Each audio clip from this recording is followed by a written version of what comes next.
Another season. Another playoff loss, and another playoff loss with a likely asterisk attached to it. Getting very old at writing these at the end of every year, almost the same as every other year. And so, it begins again. We left off with yet another season in heartbreaking fashion, falling to the Denver Broncos in the divisional round. Injuries, replacing injured player concerns, and trying to coach around personnel looms this spring as the team enters the 2026 offseason, looking to retool and make another push for a championship. Only this time we have a new coach. Last year was supposed to be our rebuild or a retooling year, but this year felt more like a retool and overachieving season than last year. No Lamar Jackson, no Patrick Mahomes, no Joe Burrows in the playoffs this year, and the Bills still couldn't overcome the adversity of a defense plagued with injuries since week 2 and a wide receiver core that found it difficult to get open all year. The Bills need to find ways to improve in crucial areas, particularly depth on defense, wide receiver, situational football, and a more balanced defensive attack. Before we even get to the firing of Coach Sean McDermott and the promoting of Bills' offensive coordinator to head coach, Joe Brady, we need to summarize how we got to this point with our loss at Denver. One or two more plays, and it's likely we are not having this conversation about a new head coach. The divisional playoff game at Denver. No one is really arguing about the winner. Most knowledgeable football fans knew that in order for the Buffalo Bills to go into Denver and win, they had to play a near-flawless football game. That did not happen. The Bills turned the ball over 5 times. 4 of them from Josh Allen, and 1 from the rushing champion James Cook, who also led the NFL in fumbles by a running back. Even with that, Allen and Cook still put us in a situation to win. They still balled out. Allen still threw really well, and if one play was called as the rule dictates it, we all would be singing a different tune right now and be gearing up for another AFC Championship game, possible Super Bowl appearance. While a lot of what went wrong can be pointed at Josh Allen's play, we had other things happen in the game that also put us in this position. There isn't one play, or series, or even decision that dictated this loss. It's all of it, but if you want to say it's the refs and the game is rigged, that is fine. There might actually be some solid points there, but I cannot control any of that. All I am going to do is judge what I see on the field, how the organization handles adversity and negativity, and how the organization and team respond. I am not at all going to mince words. It's heartbreaking to see Josh Allen this upset. You can hear his voice crack. This reminds me of, shit, myself and others I have dealt with in sports when I was a kid and teenager. It hurts like that. How much of ourselves we put into this. I can only imagine what it's like for a player like Josh that works so hard, gives so much and absorbs so much punishment, be it on the field or from the national media, which sucks the life out of everything they report nowadays, be it sports, politics, and just all-around social commentary in general. In 2026, I want to watch less national news, ESPN, NFL Network, Fox. I no longer trust them as a valid information source. Buffalo Plus, a small localized YouTube podcast for the Buffalo Bills, had done a great job at giving us real, valuable data and commentary on the team, and their takes about other teams are very fair. Be neat if they covered some Buffalo Sabres hockey, though. The team is looking very good this year, and it might be a nice change of pace from talking Buffalo Bills football. On their podcast, they said, "We all need a break." And I feel like that is very true at this moment. This is super tough. So much to unpack with all this. The season, the injuries, the circumstances, the surprise firing of Sean McDermott, and promoting of offensive coordinator Joe Brady to head coach. The resolve, and the goddamn refs. The refs always trying to be in the game, for reasons we all wished we knew better. Let the players play. Why, when the game is on the line, the referees want to put their stamp on it either way, and the Buffalo Bills have been on the opposite side of this for a few years now. The double standard of how they come to decisions on a play earlier in the game, and then all of the sudden the rule seems different at a different point of the game. Coach McDermott is part of the competition committee, and to me it always seems like he is the one who gets fucked. Play the game nice, play by the rules, and yeah, get screwed from a subjective decision of where the ball actually is on a tush-push the year before where the opposite official is dictating where the ball actually is when the official on the other side had a better view. This year it is and what isn't a catch. To this day, I still do not get what a catch is, going all the way back to when the Bucks got screwed in the NFC Championship game versus the Rams in the 1999-2000 season. 27 years later, we have made no significant improvements to the game of football that definitively says a player on the field, touched by the opposing team with the ball in their hands, is considered a catch and down by contact. That is what I learned about the 3 playoff losses with asterisks attached to them from 2021-2026. An underdog and very much injured team cannot turn the ball over in the playoffs and give a number 1 seed a 13-point lead and expect to win. Even though we very much had a chance to win this game, I felt like we left them off the hook with 6 minutes to go. We score a touchdown there, and the game is likely over. Instead, we get conservative again, a penalty later, and we are kicking a field goal and asking our thrown-together defense to go out there and win the game. I didn't like it. Our strength is Allen and the offense, and we are putting it on the defense to go out there and win the game. Denver literally only had 2 plays on offense. The touchdown at the end of the half and the touchdown at the end of regulation. That's it. They lost their quarterback. Lost some of their key offensive playmakers on top of that. Absolutely needed that call for pass interference to win the game, and now are likely going to be pushovers for whoever comes into town next. Denver were not pushovers against the New England Patriots, but could not win at home with a backup quarterback. 10-7 to go to another Super Bowl. Buffalo's defense did play well. It isn't solely on them. They held up, but when it really counted, Denver saw we had a guy or more on the field that would normally not be on the field in this situation or even dressed to play, but due to injuries we had no choice, and they exposed that twice, and it cost us. There isn't one element of this game to point at and say that lost us the game. There are too many things that led up to this, but sadly, the national media will solely focus on Allen and the ref's decision. Everything else will likely be ignored. I hope the Bills don't forget this and use this as motivation. Our best players turned the ball over, but even with that, we still had a chance. I watched a lot of replays. So many little things that could have happened that didn't happen. I don't know how many balls got tipped that should have been incomplete, were caught. The catch, non-catch, interception, the end of the half fumble. The short ball to Shakir that could have been a touchdown to seal the game, settle for a field goal. Asking our defense to do too much.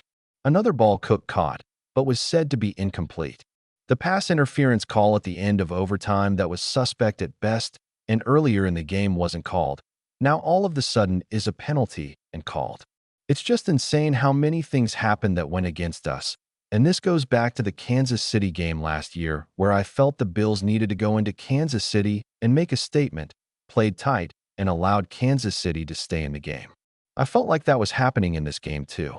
Before the Cook fumble, the Bills were driving at will and about to go up 14-3. The fumble changed that, and the Bills were sort of scrambling all game for the rest of the game. We had our chances, and if you do not go for the double tap headshot to kill off your enemy, you are tempting fate. And when the Buffalo Bills tempt fate, we usually get railed very hard for our faith that everything will work out just fine in the end. Don't let faith come to play. If you have a chance to bury your opponent, you do it. You can play nice when there are 4 zeros on the scoreboard. If we ever get chances to run up the score against good teams, we should be doing that. Because look what happens when you play with your food. You lose your chance to eat later. For all these reasons, I believe this is why Buffalo Bills ownership decided to move on from Sean McDermott as our head coach. I do not support how we did this and when we did it, but I get why we did it, and it does make sense. But I feel like the move should have come after the 13-second meltdown a few years ago at Kansas City, and one could even argue after the loss last year in the AFC title game. Would have also been a good time to make a change. After this year, though, I feel like coach did everything right. It was the players that failed. Sure, it's the coach's responsibility, but I feel like it was more on him against Kansas City, both times than the players, and this time it was the players, but I still feel like the aggression meter was still tuned too low. Now, after a few weeks, we have a new coach, a new direction, but with the same culture. So let's see how this all plays out. I am only writing about the Buffalo Bills once or twice a season the last 2 years. because mainly it has been the same thing over and over again. We do pretty well during the regular season and fall short in the playoffs.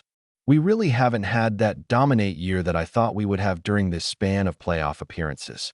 We score 30 points a game in 9 games in the 2025 season, 12 games in 2024, well enough, but the consistency factor has been an issue. The injury bug hits us hard on defense with little to no recoup after that. The defense the last 4 or 5 seasons now has been bandaged together using toothpicks and fishing line. Enough to get us to the playoffs, but not get us past the upper tier teams. Last year we got a chair to the back from the fucking, and almost like clockwork, we were cheap shot again by the fucking part 2. Josh Allen still had a great year. He is in the finals for another potential MVP award. Played through a foot injury the last half of the season and had little help at the wide receiver position. This year we were able to add a consistent running game, but even in that it was not good enough. It comes down to consistency, and we just did not have the depth in the roster to do this, game in and game out. Now, with new coaches, a new defensive philosophy, and different scientists in the lab, we will have to see who goes, who stays, who gets drafted, and who is picked up in free agency. I thought Joe Brady has been solid, doing the best he can with what he had to work with on offense. Sometimes there were lulls in our game plan, and that is where we go full circle with the wide receiver problems. I like our guys, but because none of them are real field stretchers, we have to run misdirection and play action plays to get them open when they are the ones that know where they are going, and the defense is playing reactionary to them. They should be able to get open on their own, even if it is some of the time on the passing downs. A lot of the time this year that wasn't happening, and Josh would have to play without thinking. That can be amazing, and it could also be not.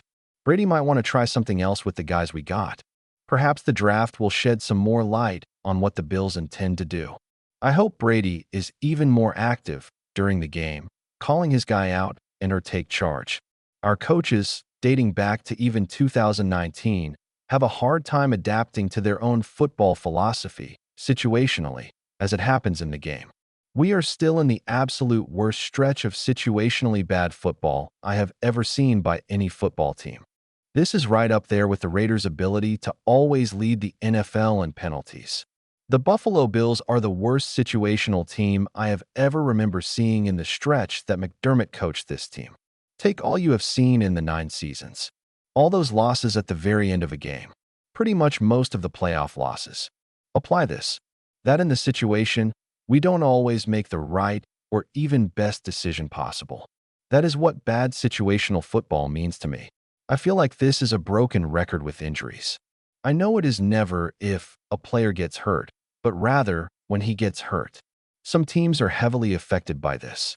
The San Francisco 49ers have had major injuries the past 6 seasons now. This has literally ruined their chances to make another Super Bowl run. They seem to have it the worse over that span, but the Buffalo Bills are right behind them. I can remember 2022, 2023, 2024, and now 2025 for the Bills on defense having so many injuries it cost us games that cost us home field advantage in the playoffs to where, who knows how that would have transpired. We can't use injuries as an excuse, but the Buffalo Bills have not done well with backup players that can literally replace a starter. Most teams can't do this, but it seems even worse for the Bills. The drop-off from number 1 to number 3 to number 5 to guy off the couch is drastic in my opinion. We should get drastically bigger. We had way too many soft tissue injuries this year. I am not saying guys should be crushing it in the weight room all off season. They should be. But get healthy first. Take health, fitness, recovery seriously and be better. Not saying guys don't do this, but maybe it needs to be addressed more. So while compiling this blog or essay, whatever you want to call these things I do, it occurred to me that much of the issues with the team last season that were mentioned in that writing are exactly the same as they are now. If I were the owner of the Buffalo Bills and that data was presented to me, I would have pushed the red button too. I really like our coach. I think what he has done for Buffalo, both the city and the team, cannot be measured like this. He didn't do it all by himself, but he did have a huge part in all this. I can appreciate and still criticize his decision-making. I would have fired Sean McDermott after the Kansas City loss. The 13-second game. In my opinion, he never really broke down the decision-making process about how the team handled that situationally. He never did. That to me was enough. Accountability aside, he never really owned that one, and as the coach, he also never really learned that lesson. This stuff at the end of big games has chased him down every year. I think the timing is really bad, but I also get it. It's a gamble, but so is everything else. If I always complain about something, it's cliches. I hate cliches. I have always said this crazy stuff happens to this team because it is something I like. Anything I like turns to trash. Kidding, but sort of not kidding. It's been like that my whole life. I will find something that I think I can just love and be into, whatever the thing, them is, it doesn't matter. Whatever the thing I am into is, I can love it. It can be so great, and then nosedive or a nuke goes off. An anvil falls on it. Murphy's Law happens. So, we close this chapter of the Buffalo Bills. We start again in about 2 months, and the crazy circus starts all over again with the combine, then the draft. New coaches, new toys, new players, new stadium. I am ready to see the resolve. Fight on, my men, Sir Andrew said. A little I'm hurt, but not yet slain. I'll just lie down and bleed a while, and then I'll rise and fight again. Still my team. We will heal. We will plan. We will build. We will fight again. Go Bills. A phrase now adapted to mean whatever you want it to mean in the moment. Buffalo Bills 2025-2026 season by David Angelo Mineo. February 3, 2026. 3,118 words.